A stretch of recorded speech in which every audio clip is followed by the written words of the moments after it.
लीजिए, इस समय हम बात कर रहे हैं पूर्व विधायक स्वर्गीय केसरीमल जी लुंकड़ के सुपुत्र राजेंद्र लुंकड़ से। बाबूजी के बारे में कुछ बताने की जरूरत नहीं है, पूरे क्षेत्र में सेठ जी के नाम से विख्यात थे और इतना कमिटमेंट उनका रहता था कि एक बार जो बोल दिया फिर वो नीचे से लेकर भोपाल तक उनकी बात को कोई काटता नहीं था। उनके सुपुत्र हैं, ये भी उतने ही मजबूत हैं। तो उनसे हम जानना चाहेंगे कि बहुत लंबे अंतराल के बाद उनका जो एक परिवर्तन का विचार मन में आया है और उन्होंने आस्था प्रकट की है नरेंद्र मोदी पर, देश के यशस्वी प्रधानमंत्री पर, तो ऐसे कौन से कारण थे? पहले तो मैं ये कहूंगा कि कांग्रेस अपने मूल सिद्धांत से भटक गई थी और पिछले 10 सालों से भारतीय जनता पार्टी की सरकार आदरणीय प्रधानमंत्री श्री नरेंद्र मोदी जी के नेतृत्व में चल रही है। आदरणीय प्रधानमंत्री जी ने जो योजनाएं बनाई देश हित के लिए, जैसे अपन कह सकते हैं कि उन्होंने जनधन योजना चालू करके जो गरीबों का खाता खुलवाया और आज सीधे पैसे गरीबों के खाते में जा रहे हैं, किसी भी के बिचौलिए का कोई रोल नहीं। ये निश्चित रूप से गरीबों को उन्होंने जो सीधा लाभ पहुंचाया, ये एक बहुत बड़ी उपलब्धि उनकी रही। दूसरा, यदि मैं कहूं तो हम आप सब जानते हैं कि देश की आंतरिक सुरक्षा और देश की बाह्य सुरक्षा जो उनके आने के बाद मजबूत हुई है, ऐसी मजबूती पिछले कई वर्षों से मैंने देखा नहीं। तीसरी बात मैं कहूं तो जिस हिसाब से प्रधानमंत्री जी ने अपने दूसरे कार्यकाल में जो कोविड की महामारी आई, उस कोविड की महामारी से उन्होंने जिस ढंग से देश में अपना जो मैनेजमेंट किया और आज हम सब उस महामारी से बाहर आए, वो एक बहुत सुलझे हुए व्यक्ति ही ऐसा कर सकते थे। तीसरा, यदि मैं कहूं कि आज 500 वर्षों से जो राम मंदिर का संघर्ष, जो हमारे देश की अस्मिता का प्रश्न था, जो उनके ही कार्यकाल में संभव हुआ, उन्होंने देश की कई धार्मिक, कई सांस्कृतिक विरासतों को उन्होंने संजोया और आज जो उनके विदेश नीति से जो आज भारत मजबूत हुआ है, आज भारत का नाम पूरे विदेशों में आज नाम ऊंचा हुआ है। मैं अच्छे से जानता हूं कि जब मैं इसके पहले कभी विदेश गया था और प्रधानमंत्री मोदी जी के बनने के बाद जब मैं विदेश गया तो हमारे प्रति उन विदेशियों का नजरिया भी बहुत बदला हुआ मैंने महसूस किया है। इन्हीं सब चीजों को देखते हुए और इन्हीं सब चीजों से मैंने प्रेरणा लेके भारतीय जनता पार्टी का सदस्य बनने स्वीकार किया। मतलब ये माने कि भाजपा की विचारधारा, नरेंद्र मोदी सरकार की विचारधारा, नेशन फर्स्ट को लेके उनका जो कमिटमेंट है, तो उससे आप विचारधारा से प्रभावित होकर आप आए? जी, मैं उसी विचारधारा से प्रभावित होकर आया। मेरा ऐसा कोई भी एम्बिशन नहीं है कि मैं भारतीय जनता पार्टी में आके किसी भी प्रकार के सत्ता के लालच में पड़ूं, ये मेरा कोई एम्बिशन नहीं है। लेकिन चूंकि मैं उनके काम से प्रभावित होकर ही आया हूं और मैं जब आ गया हूं तो मैं इस पार्टी के लिए मेरे से जितनी मेरी सक्षमता होगी मैं इस पार्टी के लिए कार्य करूंगा। आपने उल्लेख किया राम मंदिर का, जो 500 सालों के संघर्ष के बाद आज हम सब साक्षी बन रहे हैं कि अपने जीवन काल में राम मंदिर को पुनर्स्थापित होते हुए हम देख रहे हैं। यह हमारे लिए प्रसन्नता की बात तो है, लेकिन मोदी जी का एक प्रमुख काम और था, कश्मीर से धारा 370 हटाना। उसको कितना बड़ा काम मानते हैं? बहुत बड़ा काम मानते हैं कि कई लोगों ने कहा था कि 370 की धारा हटने के बाद कश्मीर में खून की नदियां बह जाएगी, कश्मीर में तिरंगे को जला दिया जाएगा।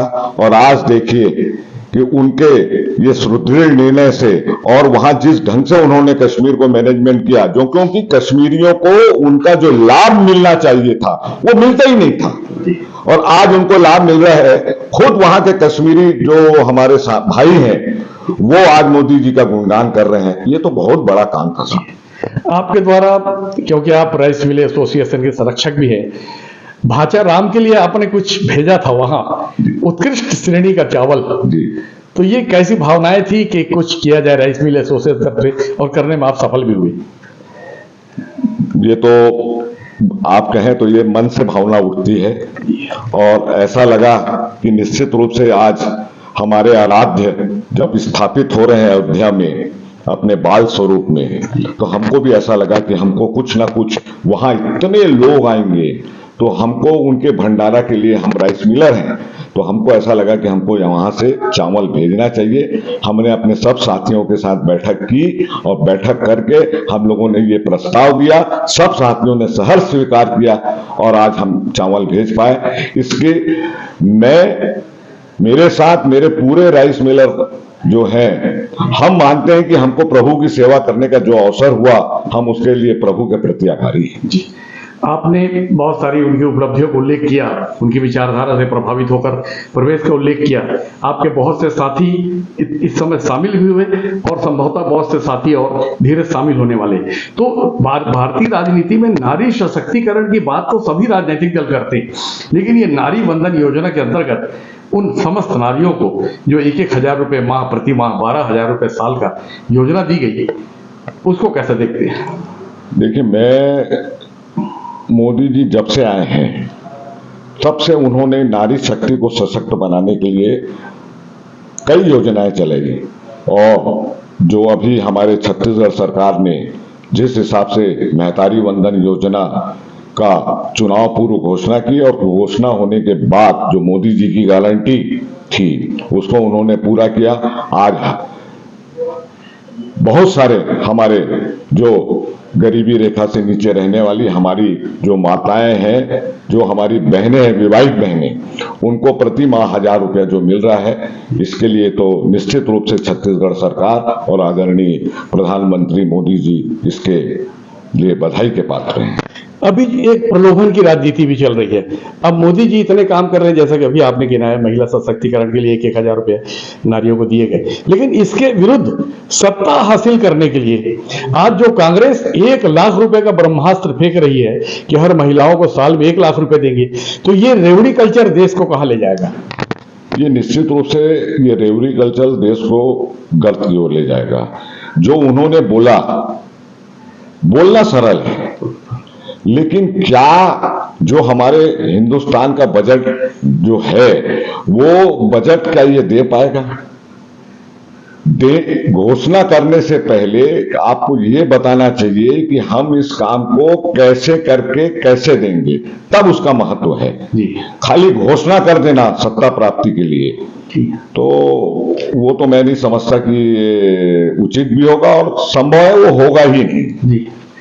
अभी क्योंकि लोकसभा चुनाव की रणभेरी बच चुकी है, सबको कुछ न कुछ जवाबदारियां मिल गई हैं।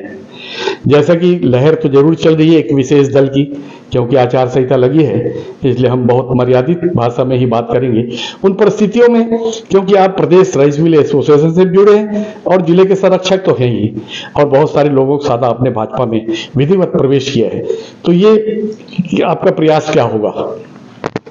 मेरा प्रयास होगा कि मुझे जो या स्थानीय इकाई के हमारे जो जिला अध्यक्ष हैं, हमारे स्थानीय निकाय के स्थानीय जो मेरे प्रवेश में जिन मतलब माननीय अजय चंद्राकर जी का विशेष सहयोग रहा, माननीय रामू रोहरा जी का विशेष सहयोग रहा, और प्रीतेश गांधी जी का भी विशेष सहयोग रहा। ये समय समय पे हमारे जो भारतीय जनता पार्टी के जो जिला अध्यक्ष हैं और जो यहाँ की इकाइयां हैं, जो हमको काम सौंपेगी उसको मैं अपने तन मन धन से पूरा करूंगा। प्राय चर्चा होती है कि कांग्रेस एक डूबता हुआ जहाज है, लेकिन उसके जो चालक हैं वो ये मानने को तैयार नहीं है कि डूबता हुआ जहाज है। सैकड़ों की संख्या में, हम अगर जिला स्तर पर आपकी बात छोड़ दें तो पूरे देश में सैकड़ों की संख्या में लोग भाजपा में नरेंद्र मोदी की विचारधारा पर आस्था प्रकट करते हुए नेशन फर्स्ट की भावना से शामिल हो रहे हैं। उन परिस्थितियों में क्या लगता है कि कांग्रेस को कैसे देखते हैं आप इस वक्त? वैसे जो भी लोग भी कांग्रेस में शामिल हो रहे हैं विभिन्न दलों से आके, वो नेशन फर्स्ट की भावना को, जो भारतीय जनता पार्टी की आदरणीय नरेंद्र मोदी जी की जो विचारधारा है, उससे प्रभावित होकर ही लोग आ रहे हैं। और बाकी मैं भारतीय जनता पार्टी में आ गया हूं, तो मैं किसी और राजनीतिक दल के बारे में किसी भी प्रकार की टिप्पणी नहीं करना चाहता।